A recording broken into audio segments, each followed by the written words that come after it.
Sige, sige kaya. Ingat. Sige po. Ingat.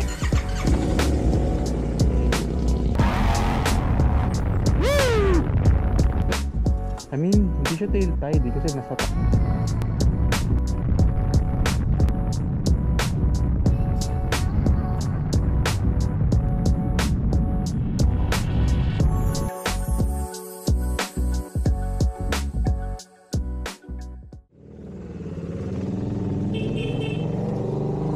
Sige kaya. Ingat. Sige po. Ingat. Sige po. Ingat ka. Thank you. Yun oh. Yo, what's up guys? So yun. Shoutout kay Kuya Jay. Anyway, sana naririnig nyo loud and clear kasi may in-install akong microphone ngayon. Inattach ko siya dito eh. So ngayon, pupunta tayo ng Cavite. Imus Cavite. Gamit ang aking AK550. So, paano ko lang sa inyo yung mga in-install na namin dito.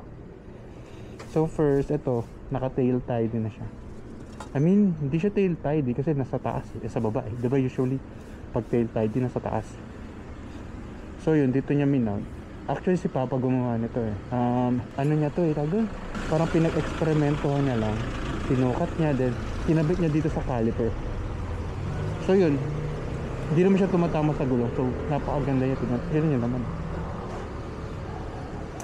Then eto, meron kami in-install din namin to yung Akrapovic na pang Fireblade CBR 1000R. Bumili kami ng tubo tapos si Papa ginawa niya ng paraan dito. Tapos kinubera niya to kasi dual intake siya. Or I don't know what it's called. Pero yun. Ayun, sana naririnig nyo guys. Naka-backpack pa ako. Sheesh. Sige guys, kita-kita lang tayo sa daan. Sound check muna. Tayo mag-ingay. Napaka-brusko ng tunog.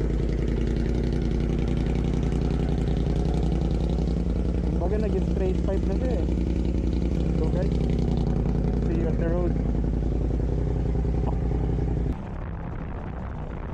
Pupunta ako ngayon sa Roas Boulevard on the way to Navotas. Day rates, I don't know, ano oras ba?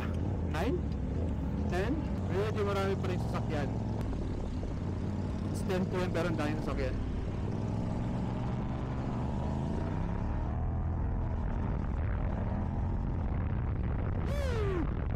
Let's get it.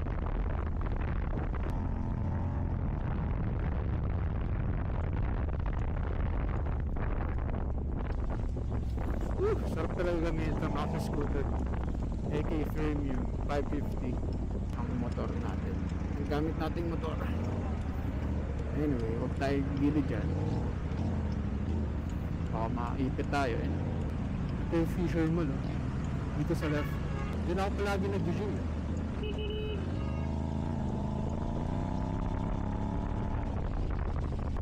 Ayun, chill ride lang.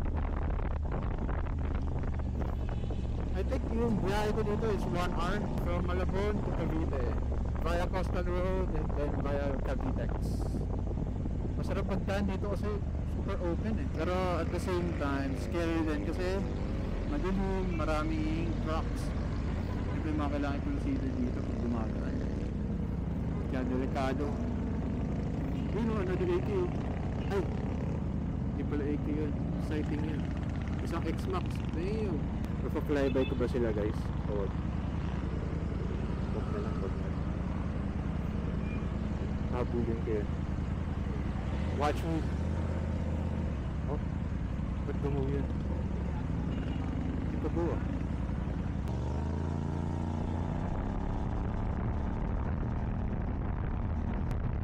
Sana na dito pa yung mga exciting and X-Max.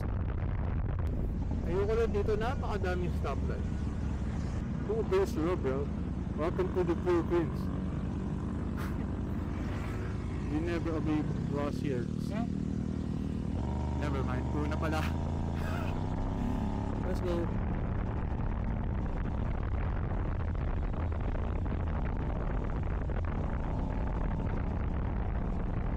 Dito tayo ng Coastal Road.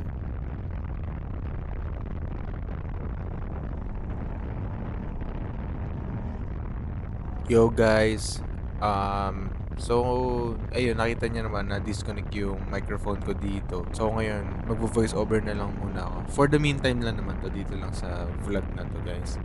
So ayun, share ko lang sa inyo yung route na dadaanan ko dito. So dito sa clip na to nasa C3 na ako eh. Then palip dyan na yung pier or yung Mel Lopez Boulevard. Doon talaga maraming truck. Expect nyo na like every time na dadaan kayo dito sa pier, maraming truck. Kahit umaga man yan or gabi, maraming dumadaan. Then dire-diretso lang yan pa Rojas Boulevard or yung Coastal Road. Then Cavitex Highway, then bababa ko ng Bacoor Boulevard, which is malapit na dun yung destination na pupuntahan ko. Ayun, for the meantime lang naman pa na mag-voice over ako sa mga vlogs. I'll do a quick montage to end this vlog na lang guys. Sana panoorin nyo pa rin. Ano lang naman to, pansamantala lang. See you guys.